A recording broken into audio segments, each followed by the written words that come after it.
네, 여러분 안녕하세요. 아마존 웹서비스에서 근무하고 있는 정민정 매니저입니다. 반갑습니다. 점심시간 이후다 보니까는 조금 졸리실 수도 있을 것 같습니다. 여러분, 저희 서밋 행사가 벌써 올해로 3번째로 진행하는 서밋 행사입니다.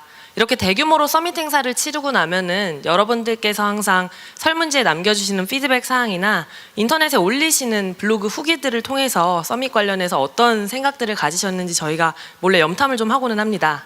근데 혹시 서밋에서 가장 이야기가 많이 나오는 게 혹시 뭔지 아시나요? 네, 아마 감이 안 오실 수도 있습니다. 바로 저희 서밋에서 제공되는 점심 도시락입니다. 점심 도시락이 맛있었다, 구성이 알차다, 앞으로도 무료 점심 도시락을 계속 달라, 점심 때문에 서밋에 오신다, 이런 분들이 굉장히 많으셨습니다. 오늘 서밋 점심 도시락도 제 생각에는 서밋 명성을 이어나갈 수 있었던 맛있는 도시락이 나왔던 것 같습니다. 그래서 40분 동안 저는 이제부터 AWS 클라우드 비용 최적화를 위한 모범 사례라는 주제로 발표를 시작하도록 하겠습니다. 네, 오늘의 아젠다입니다.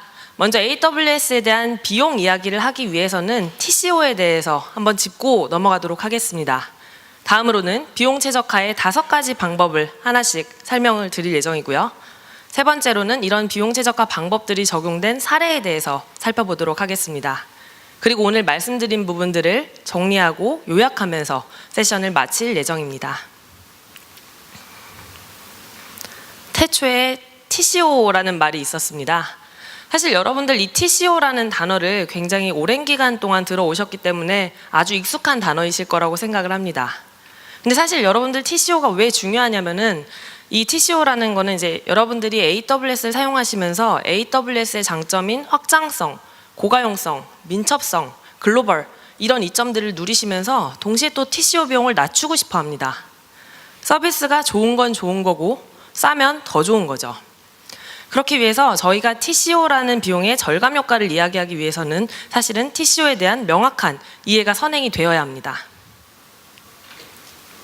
그래서 총 소요 비용 TCO의 정의란 여러분이 동일한 인프라 환경을 온프레미스와 AWS에서 운영하는 경우를 비교 분석하는 정의라고 생각을 하시면 됩니다. 이때 TCO는 실제로 인프라의 구매, 취득 비용에서만 그치는 것이 아니라 운영하는 비용이 포함되어야 한다는 것이 굉장히 중요합니다. 아마 여러분들은 회사에서 이 TCO라는 단어를 주로 2가지 시나리오에서 많이 사용하게 되실 수 있습니다. 첫 번째로 일부 인프라 혹은 전체 인프라를 AWS와 온프레미스에서 운영하는 경우를 각각 비용을 비교를 할 때 사용하실 수 있죠. 두 번째로는 AWS로 이전을 하시기 위해서 어떤 신규 사업 계획서나 예산 심의 과정, 품위 과정을 위해서 이 TCO에 대한 계산이 필요하실 수 있습니다. 그런데 사실 이 2가지의 TCO 비교는 결코 쉽지만은 않습니다. 여러분, 이 2가지의 TCO 비용 비교가 왜 쉽지 않을까요? 왜 그렇게 어려울까요? 왜냐하면 한쪽은 TCO 비용 비교를 할 때 전체 TCO 비용 비교를 하고 다른 한쪽은 부분 TCO 비용 비교를 하기 때문입니다. 그렇다면 이런 애플 투 애플 비교가 쉽지 않은 부분은 사실 쉽게 간과되고는 하는 비용이 있기 때문입니다. 예를 들어서 여러분들이 이제 인프라에 대해서 비용 이야기를 할 때 크게 4가지 컴포넌트를 가지고 주로 이야기를 많이 합니다. 서버, 스토리지, 네트워크, 그리고 인건비죠. 근데 예를 들어서 서버 비용을 가지고 살펴봤을 때 사실 하드웨어 비용인 서버, 렉, 스위치 등등 비용은 잘 계산을 하십니다. 소프트웨어 비용으로도 OS, 라이센스 비용들도 잘 감안해서 계산을 하십니다. 근데 사실 가장 간과되곤 하는 비용이 바로 저 오른쪽에 나와 있는 패실리티 비용입니다. 서버나 렉 샀습니다. 둘 공간이 필요한 거죠. 실제로 돌려야 될 전력도 필요하고요. 그리고 냉각 비용, 항온 항습 비용 무료인가요? 아닙니다. 근데 실제로 TCO 비용 비교를 할 때는 쉽게 간과가 되고는 하는 비용인 거죠. 그래서 여러분들이 이 2가지의 TCO 비용 비교를 할 때는 굉장히 큰 그림을 보시고 논의해야 한다는 것이 중요합니다. 자, 이런 간과되는 비용 말고도 사실은 함께 고려해야 할 질문사항들이 굉장히 많습니다. 여러분, 인프라 용량 관리를 어떻게 하시나요? 3년 후, 5년 후에 증설 계획은 어떻게 되시나요? 얼마나 정교하게 계획하고 얼마나 그게 정교하게 들어맞으셨나요? 실제로 2번째로 평균 서버 사용률은 어떻게 되시나요? 저희는 16호에 메모리 64기가를 돌리고 있습니다 라고 고객분이 말씀을 하시는데 살펴보면은 CPU 아이들 타임이 90%가 넘고 CPU 유틸라이제이션이 10%가 되지 않는 마음 아픈 경우를 저희가 너무나 많이 본 겁니다. 그래서 얼마나 오버 프로비저닝해서 사용하고 있지 않은지 한번 생각을 해보셔야 한다는 거죠. 데이터 센터의 확장성에 대한 고민은 없으신가요? 언제까지 계속 증설할 수 있을까요? 그리고 네 번째로 여러분들이 지금 AWS를 설사 사용하고 있다고 할지라도 얼마나 AWS의 비용 최적화가 되어 있으신가요?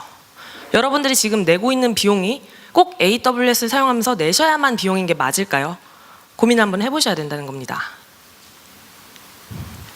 여러분, 이미 AWS의 TCO 비용 절감 효과는 입증이 되어 있습니다. IDC와 같은 외부 리서치 기관에서는 이미 이제 AWS를 사용하시는 고객 인터뷰를 통해서 AWS로 이전하고 5.5개월의 손익분기점에 도달할 수 있었고, 이전 후 5년 후의 ROI는 560%에 도달했다고 말했습니다. 뿐만 아니라 이로 인해서 비즈니스의 생산성이 향상된 부분도 AWS의 큰 이점이었던 거죠. 근데 여러분, IDC 같은 외부 리서치 기관만 이야기하는 게 아니라 실제로 저희 고객분들도 직접 말씀을 하십니다. AWS 사용하면서 비용을 낮추실 수가 있었다고요. 한 예로 GE 오일앤가스의 CTO분인 벤 윌슨께서는 AWS를 사용하면서 TCO 비용을 52% 절감할 수 있었을 뿐만 아니라 코어 비즈니스에 집중할 수 있었다고 말씀하셨습니다. 자, 그런데 이런 비용 절감은 사실은 AWS를 여러분들이 단순히 사용한다고만 해서 그냥 일어나는 게 아닙니다.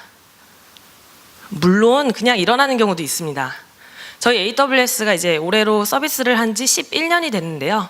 실제로 규모의 경제가 생기고 저희가 그로 인해 바잉 파워가 생기면은 서비스를 싸게 사기 때문에 여러분들께 서비스 저희 가격을 인하해 드리는 형태로 혜택을 돌려드리고 있습니다.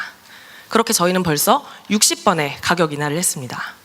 사실 저 60이라는 수치 자체가 엊그제 저희 내부에서도 이제 PR팀에 의해서 발표가 됐어요. 그래서 엊그제 리허설 하러 왔다가 59번에서 60번으로 고쳤습니다. 그럴 정도로 여러분들은 자고 일어나면은 그냥 AWS 비용이 낮아지는 경우를 AWS를 사용하시면서는 왕왕 경험하게 되시는 거죠. 근데 제가 오늘 말씀드릴 부분은 여러분들이 이렇게 자고 일어나서 AWS 비용이 싸지는 경험을 하는 게 아니라 보다 더 주도적으로 꾀할 수 있는 방법들을 설명을 드릴 겁니다. 사실은 제가 말씀드리고자 하는 모든 메시지는 이 장표에 다 담겨 있습니다.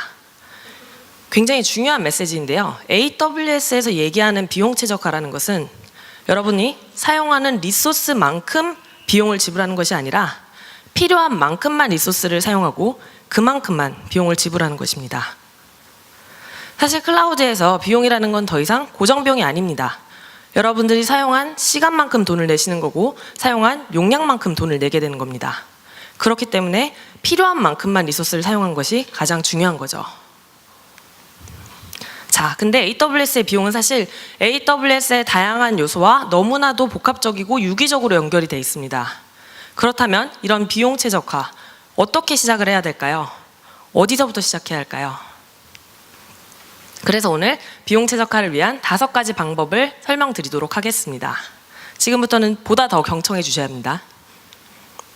첫 번째로 인스턴스의 right sizing, 적절한 사이즈를 사용하시는 것이 중요합니다. 두 번째로 아키텍처의 탄력성을 높이는 것이 중요합니다. 세 번째로 구매 옵션을 잘 활용하시는 것이 중요하고요. 네 번째로 스토리지 옵션도 잘 활용해 주는 것이 중요합니다. 그리고 이 4가지 방법에 대해서 사실은 단편적이고 일회성으로 끝내는 것이 아니라 계속해서 체크하고 계속해서 모니터링하고 지속적으로 개선하는 것, 그것이 바로 5번째 방법입니다. 자, 그럼 하나씩 살펴볼게요. 여러분, right sizing이라고 하는 것은 여러분이 운영하고자 하는 어플리케이션의 기술 성능 요구사항을 충족하면서도 사용할 수 있는 가장 저렴한 인스턴스 타입을 사용하는 겁니다. 이미 배포를 해놓은 서비스 같은 경우에도 실제로 계속해서 CPU나 RAM, 네트워크 등을 저희 클라우드 워치와 같은 모니터링 툴을 통해서 모니터링 하시고요. 사이즈를 낮출 수 있는 가능성이 있는지, 다운 사이즈 할 수 있는 룸이 있는지를 계속해서 확인하는 습관을 들이는 것이 중요합니다. 그래서 right sizing, 적절한 용량을 찾았다면 약정하라는 요령이 나와 있는데 이 부분은 뒤에서 더 보겠습니다. 사실 이 right sizing이라고 하는 부분이 왜 중요하냐면은 저희가 이제 서비스를 계속 해오면서 인스턴스 서버 타입들을 늘려나가고 있습니다. 작년 2016년이 되면서는 60가지가 넘는 서버 타입을 제공하고 있습니다. 이게 각각 CPU, 메모리, 네트워크 등의 사양이 다른 서버 타입들이 60가지가 넘게 제공을 하고 있다는 건데, 그렇기 때문에 서버당 사용하는 시간, 즉 서버당 비용이 다르고 스펙이 다르기 때문에 서버당 용도가 다르다는 거죠. 이 여기 계신 모든 분들께 마스터 인스턴스라는 건 있을 수가 없습니다. 왜냐하면 하고자 하는 워크로드가 다 다르실 테니까요. 그래서 자신에게 맞는 워크로드에 맞는 서버 타입을 사용하는 것이 굉장히 중요합니다. 이 60가지가 넘는 EC2 인스턴스를 저희가 제공하고 있다는 것은 사실은 두 가지 의의로 생각을 하시는 것이 좋습니다. 먼저 저기 보시면 2016년에 런칭된 인스턴스 타입 중에서 P2라고 하는 인스턴스가 있는데, 요즘 여러분들 딥러닝, AI, 머신러닝 이쪽에 관심 굉장히 많으실 겁니다.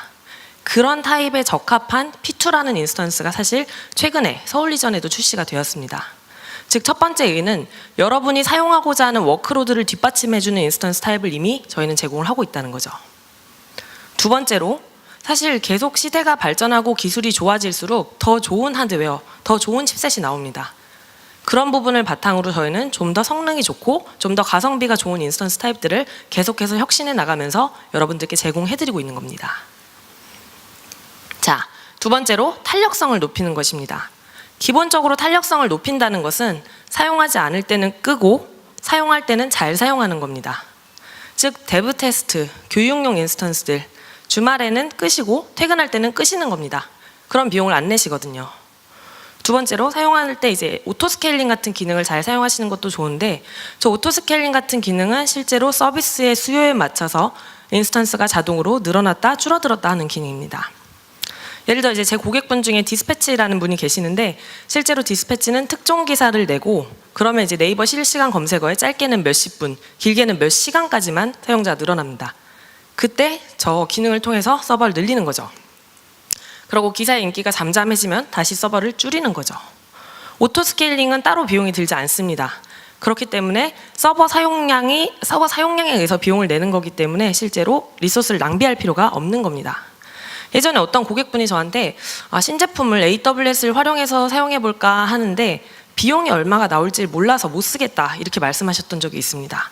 그래서 그럼 비용 관련한 부분은 좀 도움을 드릴 테니까 혹시 신규 서비스의 사용량이 어느 정도로 예측되나요? 얼마나 들어올까요? 했더니 모르겠다는 겁니다. 신제품이라서 사실은 얼마나 들어올지 종잡을 수가 없고 도무지 감이 안 온다는 거죠. 그래서 말씀드렸어요. 그럴수록 더 AWS를 사용을 하셔야 된다고. 얼마가 들어올지 모르는 서비스라면은 얼마가 들어와도 상관없는 아키텍처로, 그런 인프라로 대응을 하실 수가 있다는 거죠.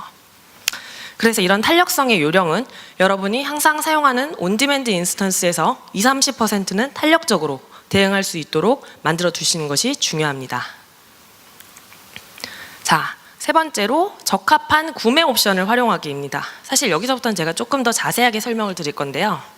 먼저 기본적으로 시간당 비용을 내는 온디맨드라고 하는 디폴트 요금제가 있습니다. 근데 아마 여러분들이 이제 이 중에 AWS를 사용하시는 분들은 빌즈를 한번 보시면은 한 EC2에서 비용이 50% 이상 나올 거예요.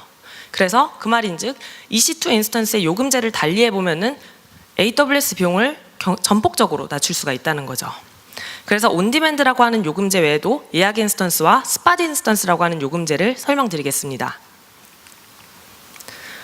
항상 켜놓는 인스턴스는 예약 인스턴스, 리저브드 인스턴스, RI를 사용하실 수 있습니다. 항상 켜놓는 경우에는 1년 혹은 3년 약정을 걸어서 할인을 받으시는 건데요. 3년 약정을 걸었을 때는 최대 75% 가까이 할인을 받으실 수가 있습니다. 물론 이 부분은 이제 사이즈나 서비스나 리전, 지역에 따라서 할인율이 달라질 수 있고요. 그리고 이 예약 인스턴스 RI라는 거는 EC2에만 제공되는 게 아니라 인스턴스 베이스로 동작하는 RDS, 다이나모DB, 레드시프트, 일라스틱캐시 모두 제공되고 있습니다. 사실 DB 서버 같은 경우는 서버를 껐다 켰다 하는 부분이 아니기 때문에 더 약정을 걸어서 할인을 받으실 수 있는 가능성이 큰 거죠. 이 RI는 항상 켜져 있는 용도에 사용을 하는 거라고 말씀을 드렸는데요. 기본적으로 어떤 요금제라고 생각을 하시면 됩니다. 제가 온디맨드로 돌리고 있는 인스턴스가 있을 텐데 그와 동일한 스펙을 선택을 해주시면은 할인 쿠폰을 사실 수가 있는 거고, 그 할인 쿠폰이 온디맨드에 입혀지는 거라고 생각하시면 됩니다. 그래서 왼쪽 이미지에 보시면 노어 프런트, 선납금이 없는 모델, 파셜 프런트, 선납금이 부분적으로 있는 모델, 그리고 오러 프런트, 선납금을 전체를 내는 모델 세 가지가 있습니다. 당연히 선납금을 많이 낼수록 할인 폭은 커지는 부분인 거고요. 많은 고객분들이 보통 파셜 업프런트 저 중간 옵션을 참고로 사용을 많이 하십니다. 그래서 이 RI를 얼마나 적용을 해야 되느냐, 항상 켜놓은 서버에서도 7, 80%, 그 중에서도 거의 대부분, 거의 95% 가까이 정도는 RI를 적용하시는 것을 저희가 권장드립니다. 근데 사실은 저 부분은 여러분이 가지고 있는 예산이나 서비스에 대한 예상 변화량이나 그런 부분에 따라서 당연히 달라질 수 있겠죠. 아까 말씀드린 것처럼 예약 인스턴스로 인해서 여러분이 할인을 너무나 많이 받을 수가 있습니다. 그래서 사용자분들께서 저희한테 RI에 대해서 피드백을 주신 부분들, 요청사항들을 주신 부분도 굉장히 많았습니다. 그래서 2016년에는 그런 부분들을 바탕으로 저희가 새로운 기능들과 이점들을 발표했는데요. 이에 대해서 조금 더 자세히 살펴보겠습니다. 첫 번째로 리저널 RI, 리저널 베네핏이 추가가 되었습니다. 예전에는 인스턴스를 선택을 하실 때 실제로 제가 서울 리전에서 돌리고 있고 서울 리전의 어베일러빌리티 존 A인지 어베일러빌리티 존 C인지를 선택을 하셨어야 됐습니다. 근데 이제는 AG 단위까지가 아니라 리전 단위까지만 선택을 하시면 됩니다.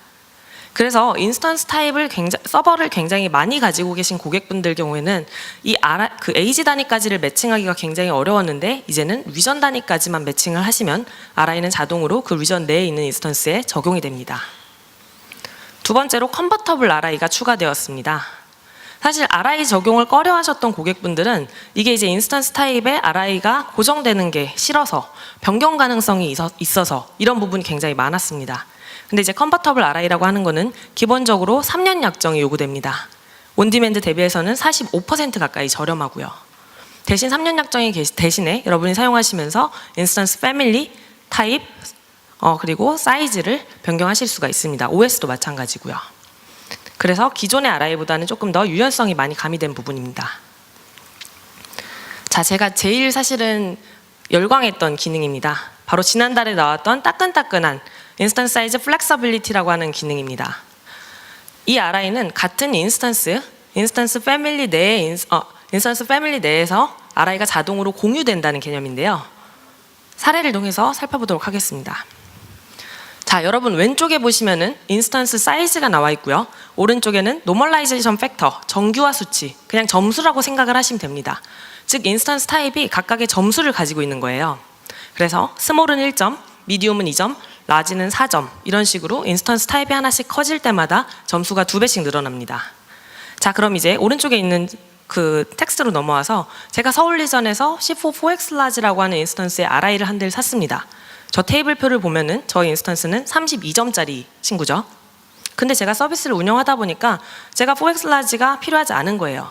대신 2X 라지 2대로 서비스를 운영을 하게 됐습니다. 이때 여러분들은 어떤 변경 작업을 따로 하지 않고도 제가 4X 라지를 이제 더 이상 사용하지 않아도 2X 라지 2대에 RI 할인이 적용되게 됩니다. 어떻게요? 자동으로요.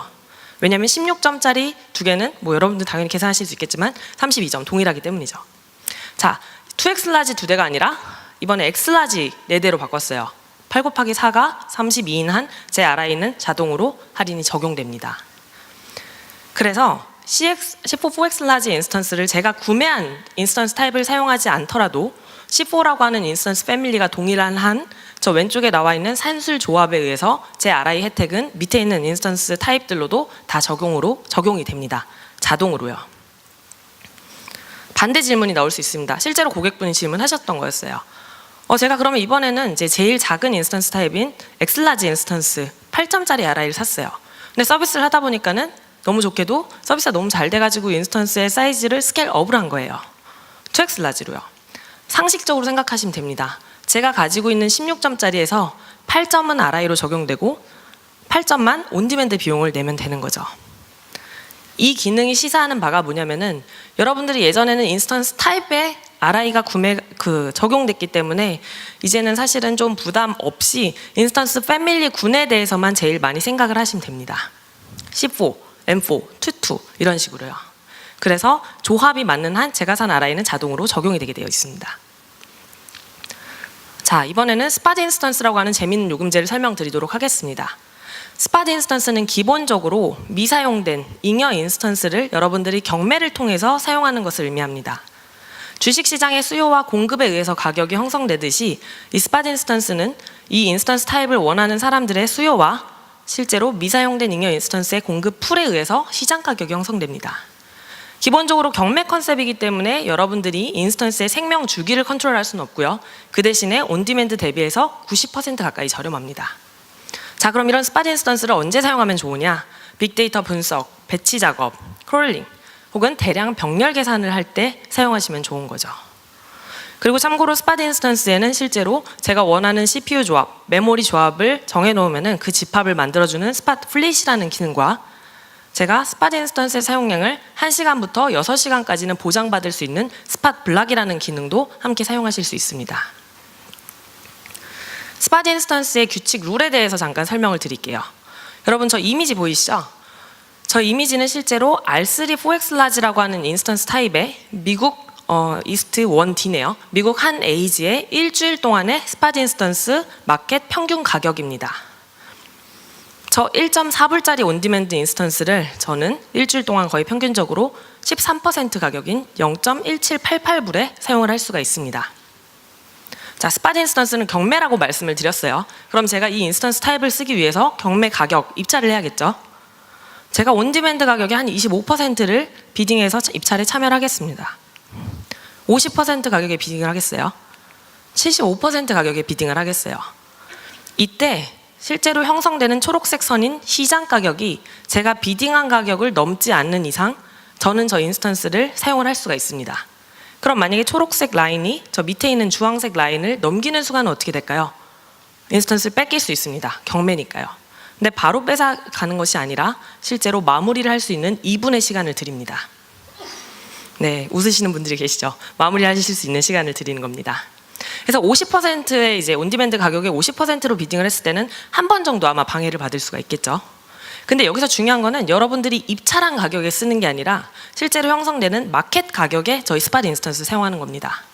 그래서 굉장히 많은 고객분들이 스팟 인스턴스에 비딩 전략을 내세울 때는 최대로 온디맨드 가격을 비딩합니다. 그래도 실제로 가격이 형성되는 건 온디맨드의 거의 20%거든요. 그 다음 네 번째로는 적합한 스토리지 옵션을 잘 활용하는 것이 중요합니다. 블록 스토리지와 오브젝트 스토리지가 있는데 그 중에서도 오늘은 후자에 대해서 잠깐 말씀을 드릴게요. 첫 번째로 여러분들 액티브 데이터, 핫 컨텐츠는 사실은 저희 스탠다드, S3 스탠다드 옵션에 아마 저장을 하실 겁니다. 그리고 백업 아카이빙용 장기간 보관을 하셔야 되는 서비스 같은 경우에는 저희 글레이시어라고 하는 서비스를 아마 활용을 하실 겁니다. 근데 모든 컨텐츠가 사실은 뜨겁거나 차갑기만 한 건 아니에요. 굉장히 뜨뜻미지근한 컨텐츠가 있을 수 있는 거죠. 그래서 그런 컨텐츠를 위해서는 저희가 스탠다드 infrequent access, 덜 접속하는 S3 IA 옵션을 기능을 추가를 했습니다. 기본적으로 S3, 저 왼쪽에 있는 것과 가운데 있는 S3 IA는 내구성과 퍼포먼스는 동일합니다. 대신에 가용성이 99.99가 아니라 99.96, 아주 약간 낮은 대신에 저장 비용이 더 저렴한 거죠. 자, 제가 예를 들어서 비디오를 공유하는 SNS 플랫폼을 하나 만들었습니다. 처음에 올라오는 비디오는 사실은 플레이도 되게 많이 될 거고 사용자분들이 피드도 많이 달아주실 거고 굉장히 인기가 많겠죠. 그럴 땐 당연히 S3를 사용하셔야 됩니다. S3 스탠다드 옵션을요. 근데 실제로 이 서비스가 잘 되면은 영상들이 되게 많이 올라올 거고 처음에는 올라온 영상은 사실은 인기가 떨어질 겁니다. 덜 액세스할 거고요. 그럴 때는 S3 IA 옵션을 사용할 수 있습니다. 자, 그러면 얼마나 덜 접속을 해야 저 S3 IA가 좋은 것이냐라는 질문이 나올 수도 있습니다. 그래서 준비해봤습니다. 제가 1페타바이트의 오브젝트를 실제로 한 달 동안 S3와 S3 IA에 각각 저장을 했다고 가정을 해보겠습니다. 그리고 저장된 파일 중에서 10% 정도만 읽었어요. 호출을 했어요. 그럴 때는 S3 IA가 S3 대비해서 41% 저렴합니다. 훌륭하죠? 이번에는 저장된 컨텐츠에서 50% 정도의 파일을 호출했습니다. 절반은 이제 계속 읽는 거죠. 그러면 S3 IA는 S3보다 24% 저렴합니다. 뭐 여전히 나쁘지 않죠. 이번에는 저장된 파일을 다 한 번씩은 한 달에 호출한다고 가정해보면 어떨까요? 할인율이 2%로 많이 좁아지게 됩니다. 자, 저장된 파일에 105%를 호출한다. 그럴 땐 사실 S3와 S3 IA의 가격 강점이 사실은 동일해지는 거죠. 무차별해지는 거죠. 그래서 여러분들은 이 수치적인 부분을 사실은 잘 생각을 하셔야 됩니다. 제가 한 달에 파일을 한 번 이상씩은 다 호출을 해야 된다. 그럴 때는 사실은 S3IA가 메리트가 없게 될 수 있다는 거죠. 자, 그렇다면 이제 여태까지 말씀드렸던 실제로 기법들을 바탕으로 비용 최적화 기법들이 현실 세계에 적용된 사례에 대해서 한번 살펴보도록 하겠습니다. 실제로 미국에서 있었던 기술회사의 이야기고요. 한 미국의 기술회사가 3달 사이에 서비스가 너무 잘 된 겁니다. 웹서버 CPU와 트래픽이 2배로 증가했어요. 부럽네요. 자, 근데 그러는 동안 EC2 비용이 33%가 줄어들었습니다. 서비스가 2배로 늘었는데 EC2 비용은 33% 줄일 수 있었습니다. 줄일 수 있었던 비용이 월간 72,000불이었죠. 아마 어마어마한 규모로 저희 EC2 인스턴스를 돌리고 있었던 고객이었던 것 같습니다. 그들은 어떻게 했을까요? 실제로 제가 오늘 말씀드리지 않은 것 중에 그들이 적용한 것은 없습니다. 그럼 이제 그들이 적용한 것들을 살펴보기 전에 먼저 ECU라는 컨셉에 대해서 한번 소개를 드리도록 할게요. 이 기본적으로 ECU라고 하는 거는 여러분들이 사용자분들이 AWS 사용하시면서 다양한 인스턴스 유형 간의 CPU 용량을 비교하실 수 있도록 EC2 인스턴스의 컴퓨팅 능력을 정량화한 수치입니다. 즉 서버가 좋을수록 ECU 사양이 좋을 수 있겠고 실제로 ECU가 높을수록 좋은 거지만은 시간당 ECU 비용이 낮은 게 좋은 거겠죠. 자, 이 고객이 맨 처음으로 적용을 했었던 것은 right 사이징이었습니다. 저 주황색으로 나온 부분을 보시면 이 고객은 실제로 예전 인스턴스 타입이었던 M1을 사용을 하고 있었어요. 근데 최신 타입인 C4로 인스턴스를 변경을 하셨습니다. 그 예전 인스턴스 타입인 M1은 온디맨드 비용으로 ECU 시간당 비용이 7센트였습니다.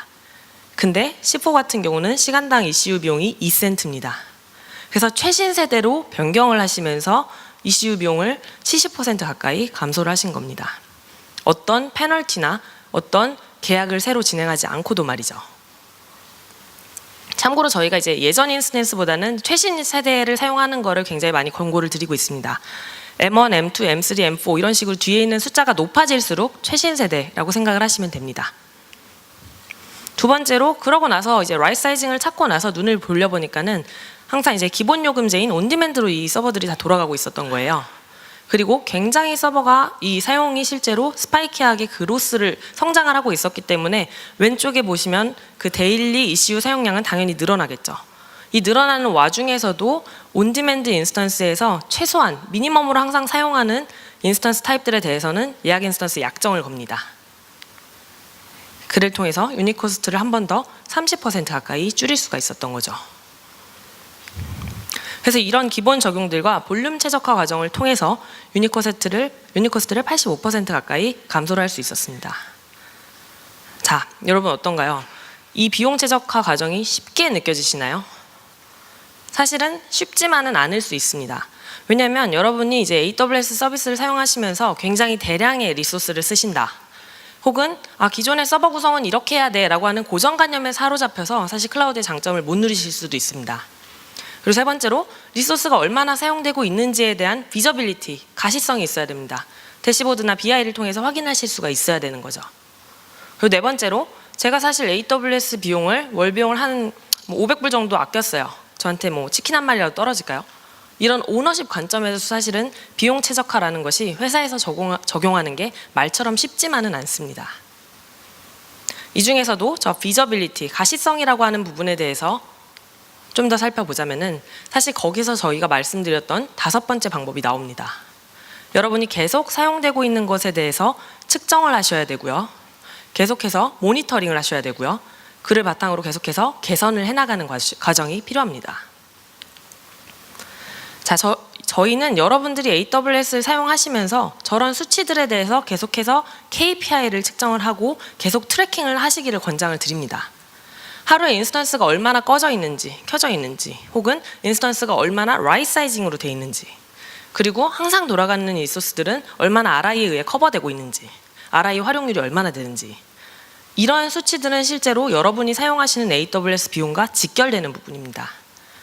그래서 여러분들이 AWS를 잘 사용하시는 것도 좋지만 그런 잘 사용하는 것에 대해서 모니터링을 바탕으로 계속 더 개선해 나가는 것도 비용 최적화에 중요하다는 거죠. 저런 가시성을 위해서는 사실은 다양한 방법을 활용하실 수가 있습니다. 첫 번째로 저희가 제공하고 있는 여러 가지 AWS 툴들과 리포트들이 있습니다. EC2 사용량, 실제로 월별, 주별, 혹은 트윅스, 그리고 인스턴스 타입별로도 사용량을 확인하실 수가 있습니다. EC2 RI 활용률, 얼마나 RI가 저희 EC2에서 많이 사용되는지 확인하실 수 있습니다. 코스트 익스플로어, 서비스별로 비용이 얼마나 나오는지 아실 수가 있습니다. 그리고 나머지 저 두 가지 기능에 대해서는 뒤에서 좀 더 설명을 드릴게요. 그 다음에 저희 파트너 활용하기, 서드파티 솔루션사들이 제공하고 있는 모니터링 툴들이 있습니다. 그게 아니라면 혹은 오늘도 발표도 많이 하시고 저 밖에 부스가 많이 나와 있는데 그런 저희 파트너사들과 함께 협력을 하시면서 비용 최적화 과정을 진행하는 것도 한 가지 방법입니다. 세 번째로는 직접 BI를 구현하실 수도 있어요. 저희 서비스들과 퀵사이트 혹은 타블로 같은 툴을 연결하셔가지고 저희 리포트를 만드는 것도 방법입니다. 자, 아까 뒤에서 이제 두 가지 정도 더 설명을 드린다고 말씀을 드렸는데 AWS Trusted Advisor라는 기능을 혹시 돌려보신 분이 있나요? 손 한번 들어보시겠어요? 네, 저희 직원 한 분께서 손을 들어주셨습니다. 저 AWS Trusted Advisor라는 기능은 여러분들이 실제로 사용을 해보실 수 있는 기능입니다. 저 기능은 비용 최적화, 보안, 내결함성, 그리고 성능 향상 이 네 가지 꼭지에 대해서 여러분들이 AWS를 얼마나 잘 사용하고 있는지를 점수를 매겨주는 기능이에요. 베스트 프랙티스를 자동으로 체크를 해주는 기능인 거죠. 그래서 실제로 저 나와 있는 이미지에 보시면은 초록색으로 나와 있는 부분은 잘 사용하고 있는 겁니다. 주황색으로 되어 있는 부분은 확인이 필요한 거고요. 빨강색이면은 빨리 조치를 취해 주시는 게 좋은 겁니다.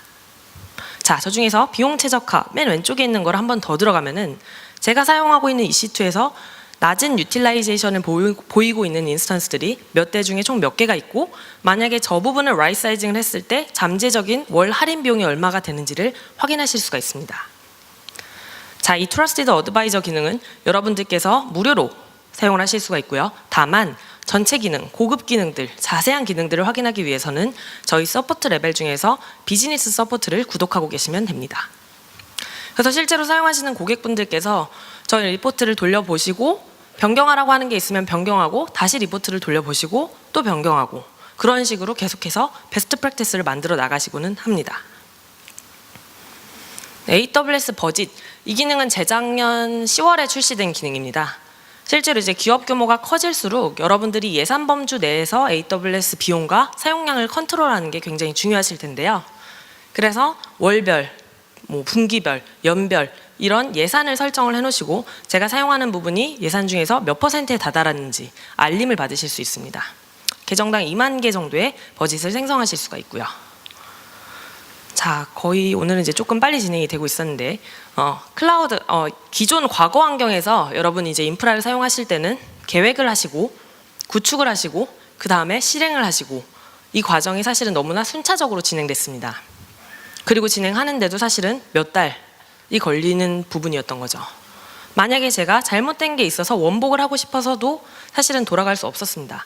잘 이 과정이 진행이 됐었으면 다행이지만 잘 안 됐으면 재앙인 거죠.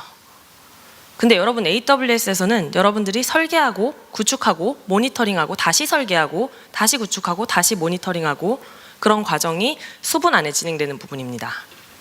여러분들이 이 과정에 개입해서 언제든지 더 나은 방향으로 바꿀 수 있는 거고 혹은 잘못된 과정이 있다면 바로잡을 수가 있는 거죠. 그런 슈퍼파워를 저희가 제공하고 있다는 게 AWS의 강점입니다. 굉장히 많은 고객분들이 사실은 경청을 해주셨어요. 제가 생각했던 것보다는 좀 덜 졸아주신 것 같은데 그래도 잠깐 명상에 빠지셨던 분들을 위해서 정리를 한번 해보겠습니다. 일단 첫 번째로 라이트 사이징, 딱 맞는 인스턴스 타입을 사용하는 게 중요합니다. 저희는 60가지가 넘는 서버 타입을 제공하고 있고 다 시간당 요금이 다르기 때문에 서버 타입을 최적화해가는 것이 중요합니다. 두 번째와 세 번째로 탄력성을 높이는 겁니다. 사용하지 않을 때는 끄시고 사용할 때는 오토스케일링 등을 통해서 잘 활용하는 것이 굉장히 중요한 거죠. 세 번째로 요금제도 그냥 디폴트로 적용되는 온디맨드만 있는 게 아닙니다. 예약 인스턴스 꾸준히 사용할 때는 예약 인스턴스를 사용하시고 실제로 병렬 워크로드, 빅데이터 분석 등의 워크로드가 있으시다면 스팟 인스턴스도 한번 고려해 보시는 것이 좋습니다. S3 오브젝트 스토리지 같은 경우도 S3 IA라고 하는 기능과 글레이시어라는 기능을 활용해 주시면 좋습니다. 그리고 계속해서 지켜보고 계속 개선을 하시는 거죠.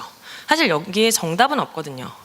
여러분들만의 옳은 방법을 만들어 나가는 것이 굉장히 중요합니다. 자, 그리고 클라우드에 맞는 사고방식. 아까 전장표에서 말씀드렸던 것처럼 여러분들이 그 과정에서 항상 개입을 하시고 변경을 하실 수가 있습니다. 그래서 클라우드에 맞게 유연하게 사고하는 것이 굉장히 중요합니다. 그리고 마지막 방법으로 AWS 저와 같이 일하는 어카운트 매니저뿐만 아니라 실제로 저희 파트너사와 같이 상의하시고 협력을 하실 수 있습니다.